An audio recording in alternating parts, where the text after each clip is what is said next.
지채연입니다. 네. 어제 제주도 밤은 뜨겁게 보내셨는지 모르겠네요.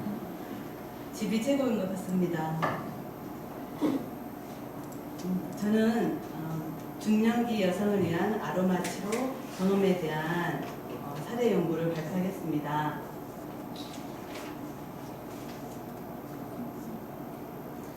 먼저 요약부터 말씀드리겠습니다.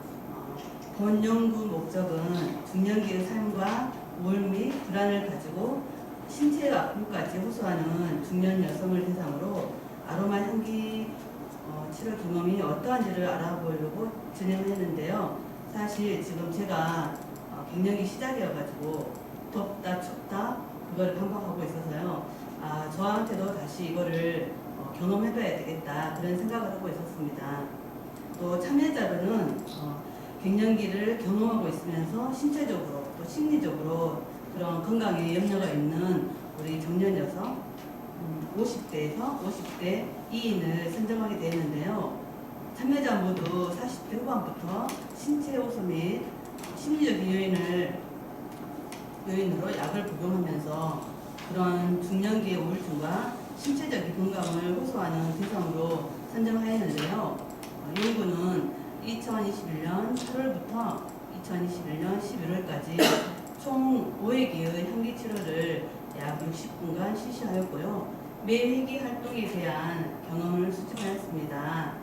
연구 방법으로는 문제에 초점을 두고 향기 사례를 이해하고자 직접적인 해석 방법과 범주를 합산하는 방법을 사용하였고요.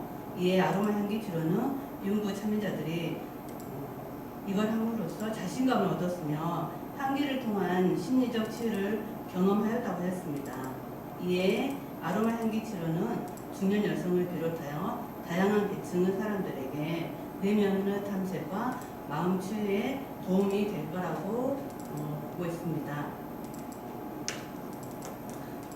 소론을 간단하게 얘기하자면요. 최근 다양한 분야에서 향기 치료가 삶의 질 향상에 좋은 연구 결과로 나오고 있지만 그에 대한 성과는 아직 나오고 있지 않았습니다.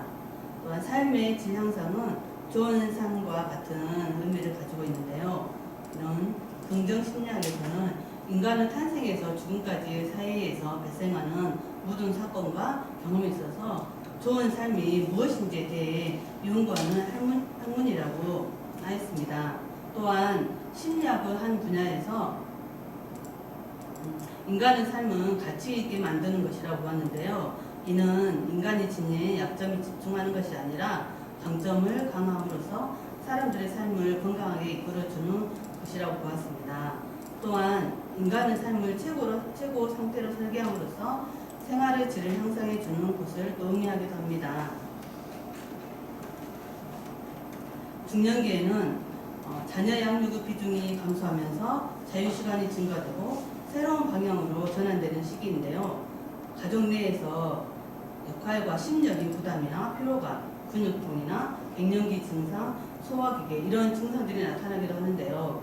사회적으로 볼 때 미래에 대한 불안감이나 자아 개념이 낮아지고 또 중년 여성의 가정과 사회적인 스트레스를 억압함으로써 그런 신체 증상으로 표현되기도 한다고 합니다. 이런 중년기의 심리적, 신체적 기능을 탐색하는 것과 더불어서 중년기의 두 번째 인생 계획에 따른 문제를 겨냥하고 그에 따라서 성공적으로 이끌기 위해서 보다 남은 중요한 일이 어떤 것인지 삶의 의미를 찾아가는 그런 효과적인 방법으로 모색해야 될 거라고 생각합니다. 그래서 저는 이렇게 연구를 했는데요. 중년기 여성을 위한 아로마 향기 치료에 대한 경험은 첫째, 아로마 향기 치료 경험이 중년 여성의 신체적 건강에 어떠했는지, 또 아로마 향기 치료 경험이 중년 여성의 심리적 건강에 어떠했는지를 알아보았습니다. 중년기는 학자마다 다르지만 대체로 40세에서 50세, 60세 중년기라고 하는데요. 근거에 따라서 연구에서는 중년기 여성이 40세, 59세 여성 중 자신의 삶을 돌아보는 이런 재발견하려는 시도가 있는 시기라고 하는데요. 또 가정과 사회에서 중추적인 역할과 신체적인 기능 감소, 가족 관계에서 변화, 사회적인 역할 상실에 대한 유기감 느끼는 시기인데요. 또 중년기의 성공과 업적에도 불구하고 이런 허탈함과 무기력감을 호소하는 자아는 어느 측면에서 어떠한 억제한 결과로 중년기에 분출되었다고 봅니다. 중년기에는 삶의 유연성 및 죽음과 같은 실존적 문제에 대한 자각뿐 아니라 인생 전반에 대한 재평가나 성찰이 일어나는 시기라고 했는데요.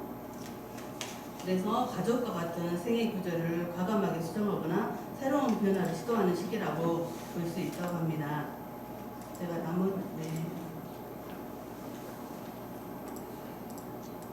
연구 방법으로는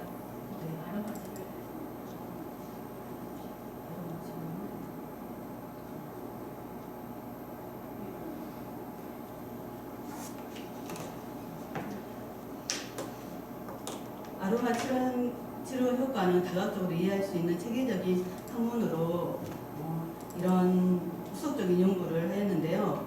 내담자로 하여금 신체적인, 병리적인 부분에 영향을 미치는 범인이 통합적으로 분석하였는데요. 아로마 치료를 활용할 수 있는 방안을 모색하는데 실질적인 자료를 제공할 수 있습니다. 아로마 향기 치료를 효율적으로 선택하고 구성하여 활용할 수 있도록 종합적인 근거와 다양한 적용 방법을 제시함으로써 아로마 향기 치료를 활용하는 데 기여점에서 의미가 있습니다. 아로마 향기 치료 경험을 통해서 얻어진 느낌을 통해 성취감을 느끼고 자신감을 가질 수 있으며 희망적인 미래와 긍정적인 자아감을 형성하는 데 효과적임이 나타났습니다. 결론을 말씀드리면요. 첫째는 향기 치료를 통해서 참여자 자신이 내면을 탐색하고 그동안 바쁜 일상에서 돌보아주진 자신을 발견하게 되었고요. 또 타인을 위한 가족을 위해 살아온 자신을 돌아보는 그런 계기가 되었다고 합니다. 또 둘째로는 몸의 이미지 작업, 감각 작업이나 자신의 현 상황을 통찰하고 잊고 있었던 진정한 자기의 삶이 어떤 것인지 그런 것도 떠올리게 되었고요. 또 아로마 향기 치료는 감정이 변화되고 신체 감각 및 통증까지 변화되는 것을 체험하게 되는데요. 아로마 향기를 맡고서 경락받은 것처럼 목이 말랑말랑해지고 그리고 몸과 마음이 가볍게 느껴지는 경험을 하였다고 하였습니다. 또한 아로마 향기 치료를 통해서 치유 공간에 자신을 맡기거나 진정으로 원하는 삶을 발견할 수 있었고요. 그리고 아로마 치료 경험을 통해서 온전한 자기 자신을 바라볼 수 있는 그런 용기와 희망을 얻게 되었다고 하였습니다. 네, 저는 여기까지 답하겠습니다. 혹시 질문 없으실까요?